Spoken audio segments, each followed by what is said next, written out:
नमस्कार दोस्तों, मैं नवीन शुक्ल फिर हाजिर हूं एक और सनसनीखेज क्राइम स्टोरी के साथ। दोस्तों, महाराष्ट्र का सतारा जिला अपनी प्राकृतिक सुंदरता और ऐतिहासिक किलों के लिए बेहद मशहूर है।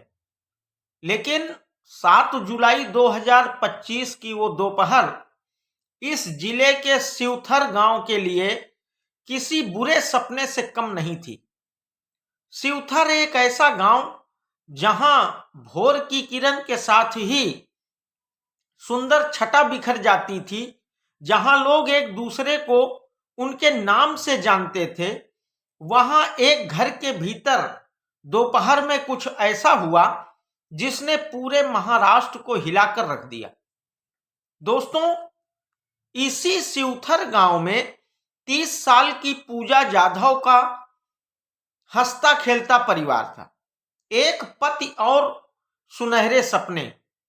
लेकिन उस दिन दोपहर में जब लोग अपने रोजमर्रा के कामों में व्यस्त थे, तो पूजा की किसी ने बेरहमी से हत्या कर दी।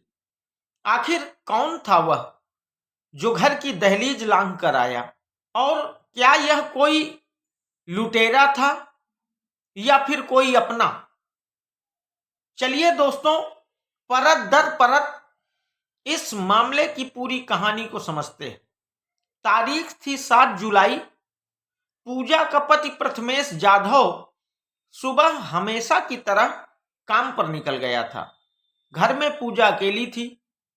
दोपहर करीब 1:30 बजे से 2:30 बजे के बीच जब सड़क में पूरी तरह सन्नाटा था, दोपहर में वैसे भी लोग अपने अपने घरों के अंदर चले जाते हैं, खाना पीना खा के आराम करने लगते हैं, तो चारों तरफ सन्नाटा ही रहता है। तो उसी सन्नाटे के बीच में एक साया पूजा के घर में दाखिल हुआ। लेकिन फिर सब कुछ शांत और सामान्य हो गया मित्रों।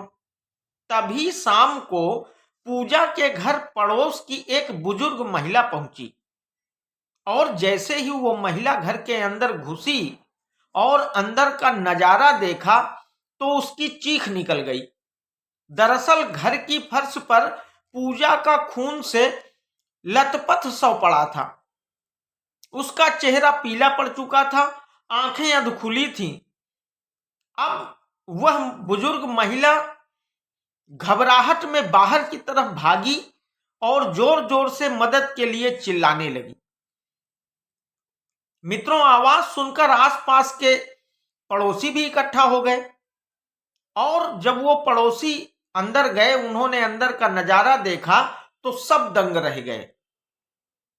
खैर मित्रों, इन्हीं पड़ोसियों में से किसी ने अपने मोबाइल से सतारा पुलिस स्टेशन में सूचना दी।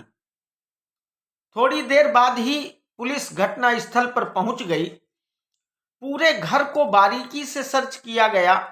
खून के धब्बे वगैरह, छोटे छोटे सबूत इकट्ठे किए गए, और संघर्ष के निशान जो पूजा ने अपनी हत्या के दौरान, जब उस पर हमला हुआ था, उस दौरान जो उसने खुद को बचाने के लिए संघर्ष किया था, वो सारे सबूत नोट किए गए।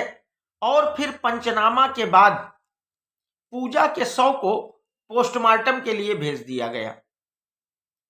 इधर इस घटना से पूरे गांव में मातम का माहौल था मित्रों। किसी की आंखों में आंसू थे तो किसी के चेहरे पर इस खौफनाक हत्याकांड का डर साफ साफ झलक रहा था। पुलिस ने अज्ञात व्यक्ति के खिलाफ हत्या का मुकदमा पंजीकृत करके इस मामले की जांच शुरू की। मित्रों, जांच के दौरान पुलिस को 2 बातें बेहद खटक रही थी। तो पहली बात यह थी कि घर से कोई भी कीमती सामान चोरी नहीं हुआ था, जिसका मतलब था कि ये लूटपाट जैसी कोई वारदात नहीं थी। और दूसरी बात यह थी कि कातिल को घर तक का एग्जैक्ट रास्ता कैसे पता था। और इसका साफ साफ मतलब यह था मित्रों कि कातिल कोई अनजान व्यक्ति नहीं, बल्कि कोई जान पहचान वाला, कोई अपना ही है। अब मित्रों, पुलिस ने गांव के सीसीटीवी कैमरों की फुटेज खंगाली और पूजा के मोबाइल की कॉल डिटेल निकलवाई। यहीं से पुलिस को पहला सुराग मिला।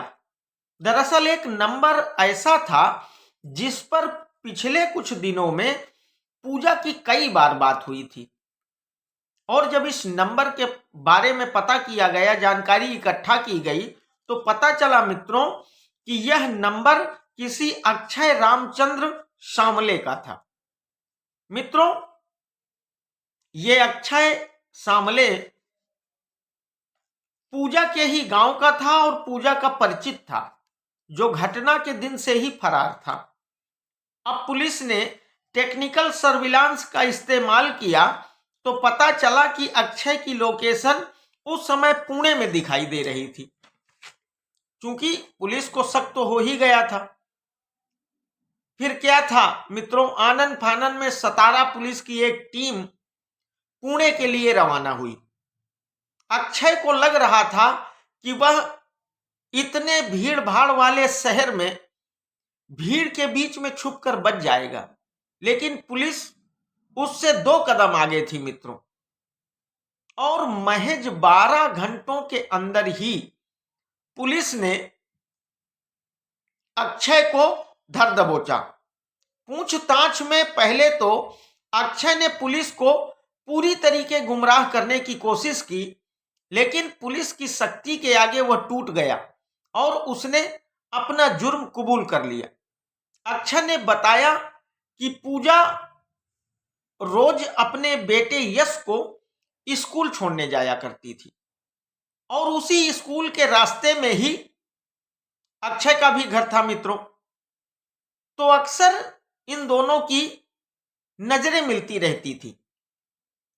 धीरे धीरे ये बात जो है नजरों के मिलने से मुस्कुराहट तक पहुंच गई, और इसके बाद धीरे धीरे दोनों एक दूसरे से मिलने लगे, बातचीत करने लगे, हंसने बतियाने लगे, और फिर धीरे धीरे पूजा और अक्षय में प्यार हो गया।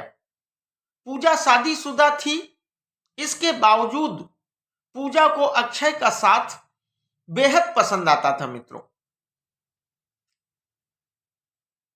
अब जब इन दोनों में मोहब्बत हो गई मित्रों, तो इसी बीच इस बात की भनक किसी तरीके अक्षय के घर वालों को लग गई। तो मित्रों, अक्षय के घर वालों ने सोचा कि यह तो बहुत गलत तरीका है और इससे गांव में एक बड़ा विवाद हो सकता है। तो घर वालों ने अक्षय को किसी काम में इंगेज करने और उलझाने की बात सोची कि इसको कहीं किसी काम में लगा दे तो ये इन सब मामलों से दूर हो जाए। तो उन्होंने जेसीबी और डंपर के काम में अक्षय को लगा दिया। अक्षय भी पूरा मन लगाकर अपना काम करने लगा, जेसीबी चलाने लगा। घर वालों को लगा कि शायद अब अक्षय पूजा के प्यार से अलग हो गया है, इन सब चीजों से अलग हो गया है, लेकिन ये मित्रों मात्र घर वालों का वहम था। अक्षय के मन से पूजा कभी निकली ही नहीं थी मित्रों। पूजा की एक एक बात, पूजा की हंसी, पूजा की हर एक अदा अक्षय के मन में बस गई थी। और फिर मित्रों, ये जो अक्षय का प्रेम था ये धीरे धीरे जुनून में बदलने लगा, और उसने मन ही मन इस बात को तय कर लिया कि पूजा सिर्फ मेरी ही बनकर रहेगी, अगर मेरी नहीं रही तो फिर मैं उसे किसी की नहीं होने दूंगा। और इसी जुनून के चक्कर में 7 जुलाई को जब पूजा के सास ससुर खेतों में काम करने चले गए और उसका पति भी काम पर चला गया, तो अक्षय ने पूजा को फोन किया। और जब यह बात कंफर्म हो गई कि पूजा अपने घर में अकेली है, तो दोपहर के सन्नाटे में अक्षय पूजा के घर पहुंच गया। मित्रों, अचानक अक्षय को अपने घर में देखकर पूजा चौंकी, लेकिन अगले ही पल उसके चेहरे पर एक अजीब सी खुशी थी, मुस्कुराहट थी।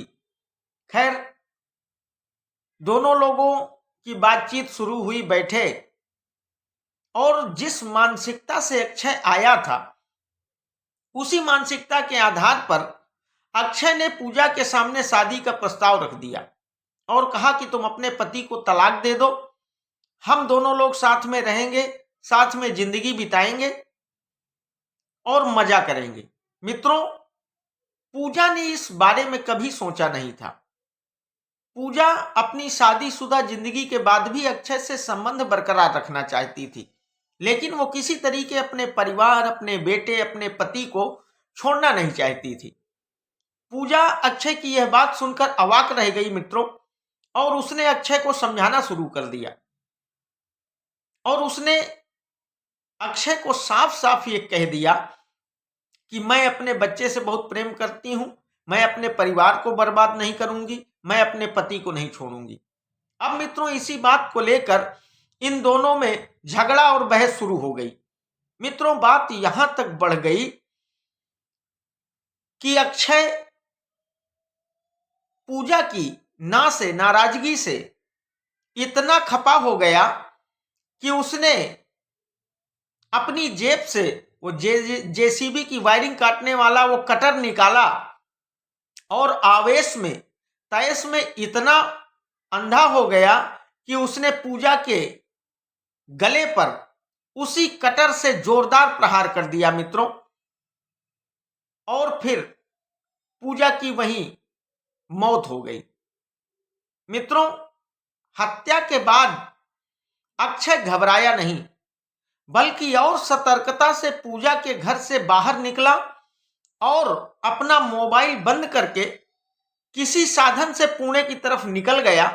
उसे लग रहा था कि मोबाइल बंद करने की वजह से किसी को उसका लोकेशन नहीं मिलेगा और पुणे में कोई उसे ढूंढ नहीं पाएगा। इस वजह से वो पूरी सतर्कता से पुणे निकल गया मित्रों। लेकिन पुलिस की कार्यशैली अपने तरीके की होती है मित्रों। पुलिस ने सीसीटीवी फुटेज निकाले, मोबाइल की कॉल डिटेल निकाली और फिर अक्षय का लोकेशन निकालकर अक्षय को गिरफ्तार कर लिया। मित्रों, पूजा जाधव हत्याकांड ने एक बार फिर यह साबित कर दिया कि आवेश में उठाया गया एक कदम कई जिंदगियों को तबाह कर देता है। अक्षय आज सलाखों के पीछे है, लेकिन शिवथर गांव ने एक बेटी को खो दिया और एक हंसता खेलता परिवार हमेशा के लिए बिखर गया। दोस्तों, इस मामले में पुलिस की मुस्तैदी की भी तारीफ करनी चाहिए कि उसने 12 घंटों के अंदर ही पूरे केस को खोलकर रख दिया और अपराधी को गिरफ्तार कर लिया। लेकिन मित्रों, इस तारीफ के बावजूद एक सवाल वहीं का वहीं है कि क्या समाज में बढ़ता यह हिंसक व्यवहार कभी खत्म हो पाएगा? क्या प्रेम का अंत लहू से ही होना जरूरी है? क्या किसी को हासिल कर लेना ही प्रेम है?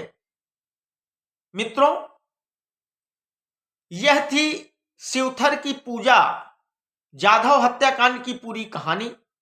दोस्तों, यह वीडियो अगर आप सबको पसंद आया हो तो इसे शेयर अवश्य करिएगा एवं कमेंट बॉक्स पर अपनी राय जरूर दीजिएगा। ऐसी ही कुछ और बेहद रोमांचक और सनसनीखेज क्राइम स्टोरीज के लिए मेरे चैनल को शेयर और सब्सक्राइब जरूर करिए। स्वस्थ रहें मित्रों, सुरक्षित रहें आप सब लोग। बहुत बहुत धन्यवाद, आभार, नमस्कार, जय हिंद।